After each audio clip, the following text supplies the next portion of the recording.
Where is Nikita? இது எல்லாமே எதுலேருந்து எமானேட் ஆகியிருக்கு? நிகிதா என்கின்ற ஏற்கனவே கிரிமினல் வழக்குகளை சந்தித்து கொண்டிருக்கின்ற, பண மோசடி வழக்குகளை சந்தித்து கொண்டிருக்கின்ற ஒரு பெண்மணி கொடுத்த பொய் புகார் தானே. அரசாங்கம் முதல்ல என்ன நடவடிக்கை எடுக்கணும்? எனக்கு நீதிமன்றத்திடமும் கோரிக்கை இருக்கு. நீதிமன்றம், சிபிஐ, இப்போ நீங்க you should start from Nikita. ஏன்னா அந்த பையனை படுகொலை செஞ்சதுக்கு காரணம் அந்த புகார், பொய் புகார். அதனால அதில் நடவடிக்கை டைவர்ட் பண்றீங்க.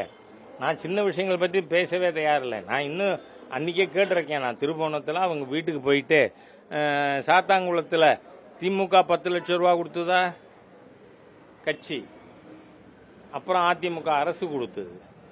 நீங்க இந்த அஜித் பிரச்சனையில் நான் போய் இது சிபிஐயிடம் ஒப்படைக்க வேண்டும்னு கேட்கிற வரை அரசாங்கம் வாஸ் இன் டினையல் மோடு. அவங்களுக்கு சம்பந்தம் இல்லைங்கிற மாதிரி அந்த ஊர் எஸ்பி, அந்த டிஎஸ்பி, அந்த காவலர்கள் எல்லாருமே கொலை குற்றவாளிகள். இன்னமும் ஏன் அந்த எஸ்பியை சஸ்பெண்ட் பண்ணலைன்னு எனக்கு தெரியல.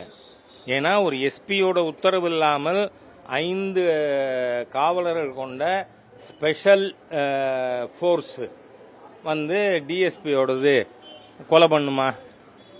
அதனால கொலைக்கு ஆதாரம் என்ன, மூலம் என்ன? அது அந்த எஸ்பி ராபர்ட். ஃபர்ஸ்ட் ராபர்ட்டை சஸ்பெண்ட் பண்ணிட்டு அரெஸ்ட் பண்ணுங்க சார். ரெண்டாவது நிகிதாவையும் அரெஸ்ட் நிகிதா. நான் என்ன சொல்றேன், அந்த நிகிதா ஒரு ஐஏஎஸ் அதிகாரியை தொடர்பு கொண்டு இந்த மாதிரி பண்ணினார்னு அதில் எங்கெங்கெல்லாம் சந்தேகம் எழுப்பப்படுகிறது? முதலமைச்சர் அலுவலகத்திலிருந்து சந்தேகம் எழுகிறது, செக்ரட்டேரியட்டிலிருந்து சந்தேகம் எழுகிறது, தமிழ்நாட்டிலிருந்து டெல்லிக்கு போன ஒரு டிரான்ஸ்பர்டு ஐஏஎஸ் ஆபீசர் அவங்க பேரு சொல்லப்படுகிறது. அதனால அதை நாம விசாரிக்கணும். தேவை ஏற்படுமானால் பாரதிய ஜனதா கட்சி வழக்கறிஞர் பிரிவின் சார்பாக இந்த விஷயங்கள் அனைத்து பற்றியும் சிபிஐக்கு மனு கொடுக்கப்படும்.